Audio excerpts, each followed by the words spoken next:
भाई की शादी का निमंत्रण देने माँ खुद गई, परंतु चारों ने टका सा जवाब देकर माँ को लौटा दिया। उनका मानना था कि एक मजदूर की शादी में जाकर वे अपना रुतबा कैसे कम कर सकती हैं। समाज में उनके पतियों का अच्छा नाम है, उनकी खुद का भी सोशल ग्रुप है, अपनी पहचान है। इस शादी में जाने से समाज में उनकी हंसी उड़ेगी, इसलिए चारों ने इस शादी से किनारा कर लिया। बेटियों के इस व्यवहार से माँ आहत थी। जिन बहनों के लिए मेरे बच्चे ने अपनी जिंदगी, अपने सपने बिना सोचे समझे कुर्बान कर दी, उन्हें आज अपने भाई की शादी में सम्मिलित होने में भी शर्म आ रही है। छी, कैसी ओछी सोच है ये। उन लोगों को एक बार भी अपने भाई के त्याग का एहसास नहीं, बस अपनी झूठी शानो शौकत की परवाह है, जो कि मेरे संतोष की बदौलत है।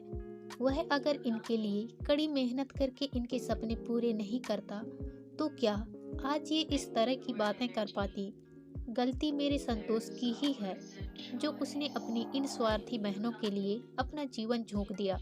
सोचते हुए माँ कब घर पहुँच गई पता ही नहीं चला। माँ को इस तरह निढाल सा देखकर संतोष चिंतित हुआ। माँ, तुम्हारी तबीयत तो ठीक है? या किसी ने कुछ कहा? माँ में सच बताने की हिम्मत नहीं थी, इसलिए संतोष को कुछ नहीं बताया। नहीं रे, बस थोड़ी उम्र हो गई ना, इसलिए थक गई जल्दी, और कुछ नहीं। जल्दी ही शादी का दिन भी आया और संतोष की शादी हो गई। शादी में सब बहनों के बारे में पूछते रहे, पर माँ हर बार कोई न कोई बहाना बनाकर टाल जाती थी। किसी तरह शादी संपन्न हुई, पर संतोष को बार बार अपनी बहनों की याद आ रही थी। इस खुशी के मौके पर माँ ने चुप रहना ही सही समझा। धीरे धीरे समय बीतता गया और सारथी गर्भवती हुई और जल्द ही एक स्वस्थ शिशु को जन्म दिया।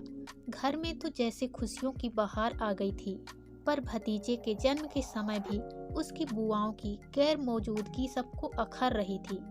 खैर, बुआ के बिना ही नामकरण संस्कार संपन्न हुआ। बच्चे का नाम करण रखा गया। समय को तो जैसे पंख लग गए थे। देखते देखते कब 5 साल बीत गए पता ही ना चला। संतोष अपने परिवार के साथ सुखद और संतोष जीवन व्यतीत कर रहा था, पर उसकी इस खुशी को शायद किसी की बुरी नजर लग गई थी।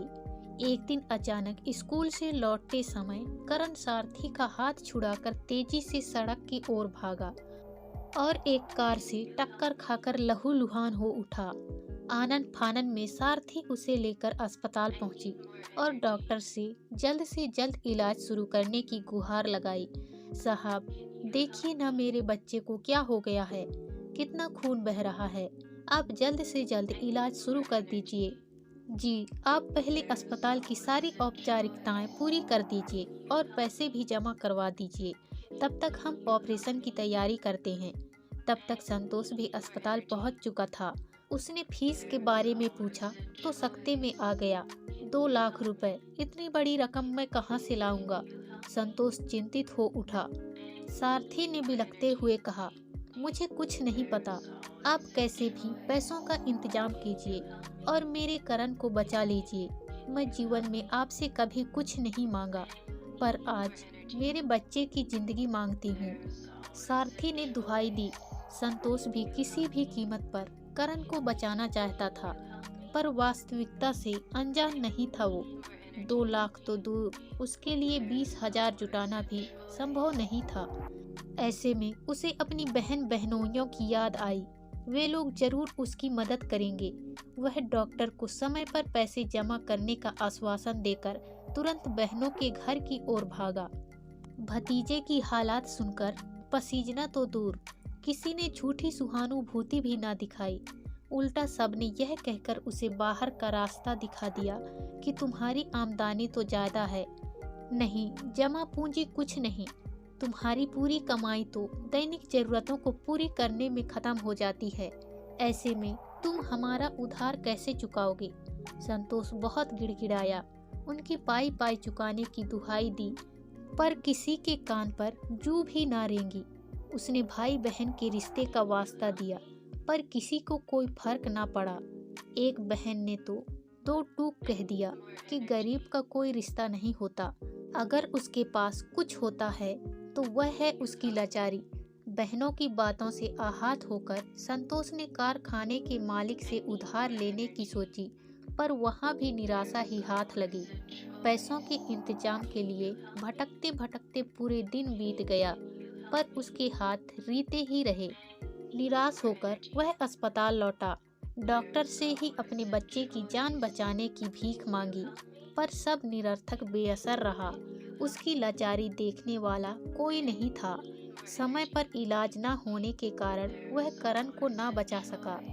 आज उसे अपनी बहन की बात सूल की तरह चुभ रही थी।